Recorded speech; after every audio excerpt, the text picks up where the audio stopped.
desde la simple comprensión de la realidad. Ya ese es un enorme problema que requiere esfuerzos que nadie en lo individual puede cubrir y que pequeños grupos no pueden cubrir. La comprensión de este complejo mundo en que hoy vivimos, de una crisis capitalista que puede suponerse, bueno, no solo es extensa y es profunda y es de larga duración, y algunos sin que terminar. La definición de la propia crisis ya es una tarea de envergadura que requiere unificar esfuerzos de comprensión, de estudio, de entendimiento, de suma de conocimientos. Hoy en día, 2/3 partes, 66% de la población mundial vive, existe, depende del salario. ¿Sí? Ahí es donde se ve este crecimiento. Ahora, en el caso concreto de México, desde la firma del TLC para acá, efectivamente ha crecido mucho el sector terciario, pero ha sido acaso a costa de la clase obrera industrial. La clase obrera industrial no ha crecido mucho, pero no ha decrecido. Desde la firma del TLC hasta nuestro momento actual, pasó de 24.3% a cerca del 25%. No desapareció, no se debilitó, no decreció. Es decir, tienes a la clase obrera industrial sin cambios, incluso con un ligero crecimiento, y al sector terciario, los empleados de la esfera de la circulación de las mercancías, creciendo exponencialmente. Entonces, si no disminuyó la clase obrera industrial, ¿de dónde llegaron estos? Bueno, vemos también simultáneamente una destrucción del 90% del campesinado. Vemos simultáneamente una destrucción de las capas medias, de los pequeños comerciantes, de los artesanos, etc. Es decir, al contrario, una proletarización. Se están acercando capas que antes eran medias a la clase obrera. Eso no significa que la clase obrera pierda influencia, al contrario, significa que puede ganar más, que tiene más en común ahora con mayor parte de la población. Claro que es un reto ideológico para nosotros, los comunistas y los revolucionarios, hacer labor entre estos trabajadores del sector servicios, que sí están ahí bien atomizados, están más cercanos a los cuadros de la burguesía, es un reto. En segundo lugar, nada más en torno a la ruptura, hoy en día a nadie ya le queda prácticamente fe desde el campo comunista que la Unión Europea supone agresiones contra la clase obrera, y se puede ver en el programa de recortes, de agresiones, de fin de las jubilaciones y pensiones, en todo lo que está haciendo la Unión Europea con nuestra clase en estos momentos de crisis. Ya nadie habla de una Unión Europea de los pueblos, es claro cuál es su papel. ¿Podemos construir una aquí? Cuando los monopolios dominan en América Latina, tanto los de asiento en nuestros países como los de asiento en el extranjero, cuando el capital tiene ese grado de desarrollo imperialista, nosotros pensamos que lo que está planteado es la ruptura con el TLC, que no podemos desarrollar nada sin romper el TLC, pero que romper el TLC en los marcos del capitalismo es volver a la bancarrota.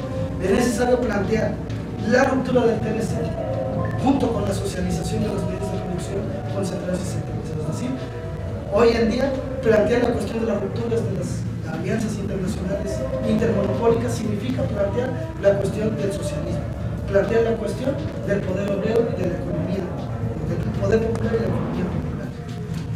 A nosotros. Entonces, también es entender cuál es el papel de la clase trabajadora actualmente, o cómo está funcionando la clase trabajadora.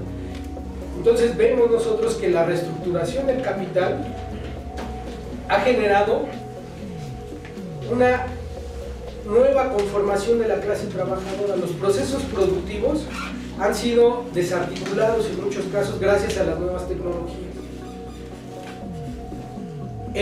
Lejos de la tesis liberales que dicen que el proletariado ha dejado de existir, nosotros vemos que ha habido una mayor proletarización, ¿sí? Ha crecido el mayor número de la clase trabajadora, sin embargo, se ha fragmentado. Ahora vemos que no solo son los obreros industriales, sino son obreros o trabajadores terciarizados del sector servicio, precarizados, los migrantes, los trabajadores en paro, el desempleo, ¿sí? Los trabajadores que están expuestos a las peores condiciones, como el outsourcing, ¿no? todo lo que estamos viendo ahorita en el contexto mexicano, ¿no?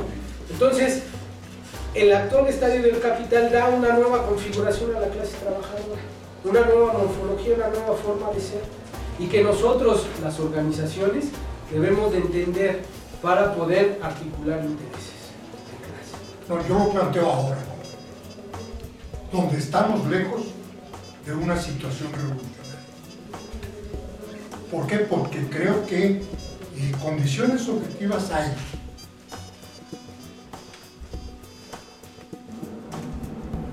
Descontento hay, es decir, un punto de apoyo para lo que llaman los factores objetivos. ¿Cómo transformar descontento en movimiento? ¿Cómo transformar indignación en construcción política? ¿Cómo articular esfuerzos aislados en estrategia común? Esa es mi preocupación. Aprovechaba estos 3 o 4 minutos recorrido para precisar eso. Coincidencias tenemos y son importantes estas reiteraciones que han hecho Gabino y Diego. Son sobre asuntos claves, pero de ahí podemos completar el cuadro, hacer el diagnóstico del capitalismo en su crisis actual. Además que cuestionan el papel de la clase obrera, que ya no hay clase obrera, ya no hay revolucionaria, ya no son muchos, son bien poquitos, etcétera, etcétera, etcétera. Hemos visto, la mayoría de sus argumentaciones toman análisis de periodos de año que no son practicables pues, para un análisis donde se ve la aplicación de la ley de la proletarización de la población es en un plazo largo. Cuando Marx escribió el manifiesto del Partido Comunista, cuando se hablaba del paso del socialismo utópico al socialismo científico, cuando se identificaba a la clase obrera como la clase revolucionaria hasta el final, en Alemania era el 4% de la población. En Inglaterra, país más avanzado, en ese momento apenas superaba el 6.9%. En los 70 obligó a que el capital tuviera que redoblar esfuerzos para explotar más fuerza de trabajo. Y para eso tuvo que romper la resistencia de los trabajadores a nivel mundial, ¿sí? Se barrió con movimientos revolucionarios, guerrillas, partidos comunistas, se generó el reformismo, las guerras sucias, la represión, ¿sí? Entonces el capital, al reestructurar las sociedades para el nuevo patrón de acumulación, para generar o que los países generaran riquezas al mercado mundial, rompió la resistencia de los trabajadores, económica, política e ideológicamente, ¿no? Entonces, actualmente estamos en una fase de fragmentación total, ¿no? De las clases trabajadoras. En un escenario, si bien catastrófico, pero que se puede suceder. Eso es ir a remolque.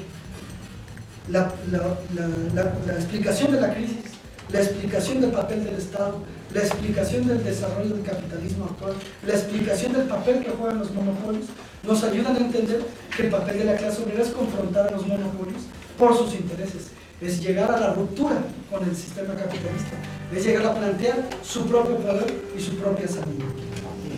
Hasta ahí lo dejo. Muy bien.